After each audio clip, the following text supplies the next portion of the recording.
I've begun the contour process, and to contour I'm using an eyeshadow line that's new to the United States that is absolutely fantastic called Illamasqua.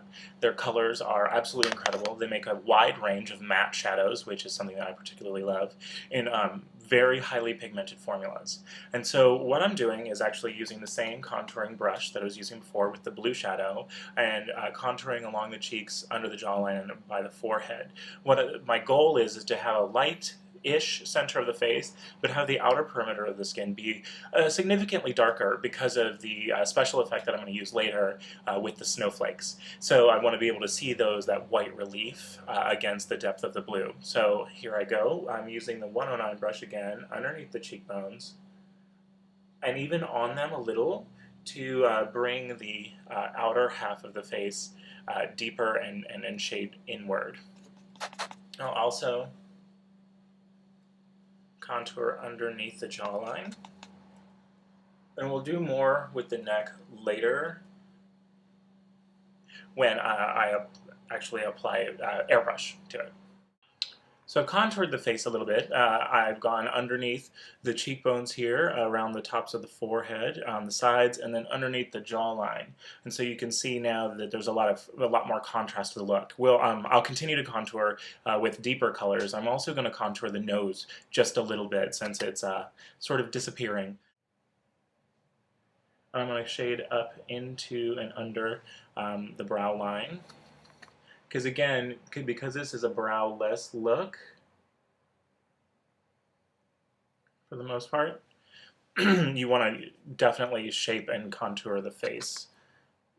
Otherwise, it'll just start looking really, really flat.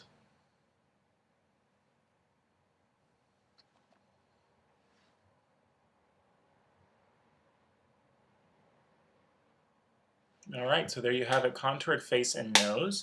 So I've begun the eyes. What I'm beginning to do is use the same blue shade to shade the outer corner of the eye. Again, this is not going to be a typical high drag look. So there won't be the high brow, the highlighted brow bone, and then the dark crease. It's going to play with shape and texture a little bit more, and also it's going to have a sort of ethereal effect, especially since, again, it's not going to have a strong brow. So I begin shading here in the outer corner with a small brush, and then I'm actually going to bring it more outward.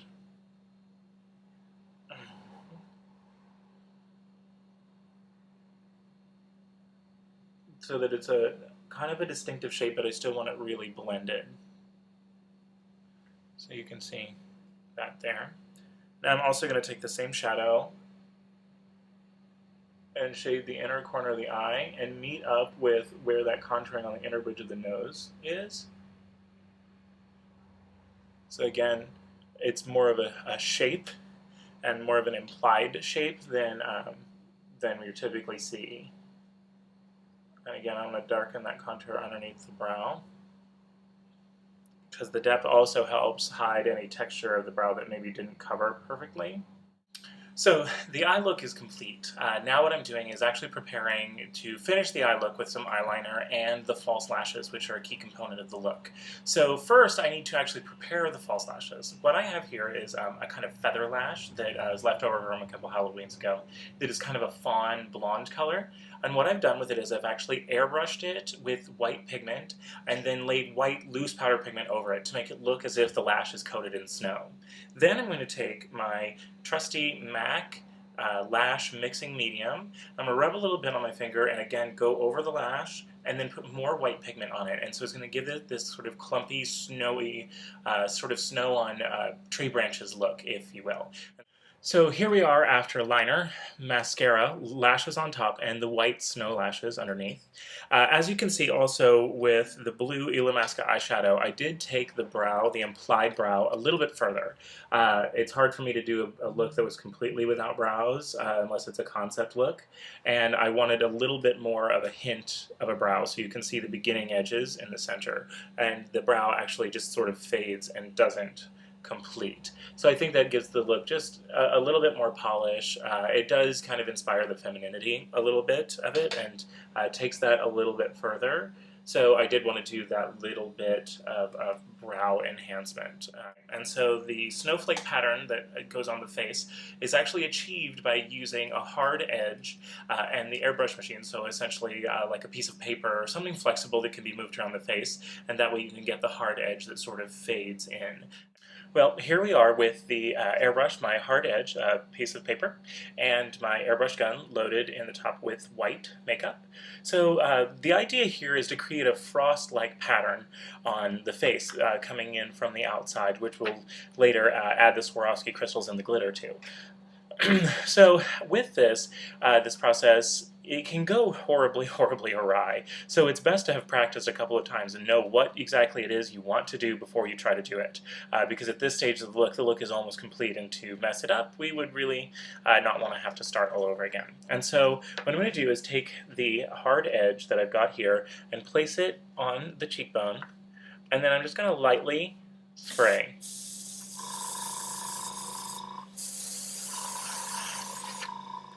And there you can see the kind of white line that denotes the frost. All right, and now we have airbrushed using the stencil and the airbrush gun, and we have achieved that crystallized pattern that we were seeing in the earlier finished look that kind of implies frost, like frost on a window. There is some reminiscence of a snowflake pattern in there. You'll see some six-pointed stars.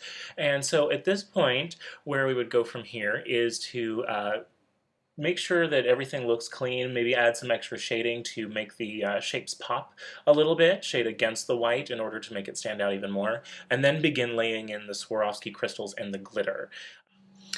Okay, it's time for my favorite part of any makeup. Anyone who knows me will tell you that I am absolutely in love with flat back Swarovski crystals, and I have a website that I can order them in bulk. You can get them actually for something close to like $8 a gross, so $8 for 144 crystals, and normally at like a craft store you'll pay $5 for about 25, so it's a pretty good value. I like to keep that website pretty secret. I don't really share it. Okay, I guess I am sharing it, so you see it on the screen to the right of me, and it is rhinestoneshop.com, and they actually have a size guide, and they actually ship very, very quickly, and they have a number of colors and finishes, and it's pretty amazing. So one tool also I'd like to introduce you to is this here, and it is a rhinestone grabber. Another friend of mine in the Sisters introduced this to me, and so you see the rubberized end actually will pick up the crystals if you have them lying on a flat surface, so you just pick them up and then lift them, and this end is pointed, and I like to actually use that to dip in the lash glue, so I'll dot it and then kind of lay the crystal on, and it goes really, really, really fast, so you can get a lot of crystals on in a short period of time with a lot of precision. All right, now you can see we're getting really close to the finished product, and as I turn, you can see all of the Swarovski crystals that I have glued in place. I think I'm about done. I could potentially add some more sparkle, and I think I probably will. And then all I need to do then is to add lips, my wig, and then my costume, and I'm ready to go. For my ears, you can see that there's a little bit of flesh showing, and for my neck, I'm actually going to mix up an airbrush concoction to match the blue, and then just spray over them that way. The airbrush tends to stay better, it dries down to a more water-resistant finish, and my ears tend to flush and get really hot, and then my neck, of course, will come in contact with my shirt, and so I want to make sure that that stays really well. Also, as far as my hands are concerned, you can see how dirty they are from me being digging around in makeup. I'm actually going to use the airbrush for them as well. And then I will probably add some Swarovski crystals to my hands as well, if you know me. So I'll check back in with you with the finished look so you can see how it all turns out. Alright, well, here's the finished look. With Swarovski crystals and the dreadlock wig, a little bit of blush added into the areas of the snowflakes, and we're ready to go out and rock out San Francisco's Halloween. Alright, thanks. Happy Halloween.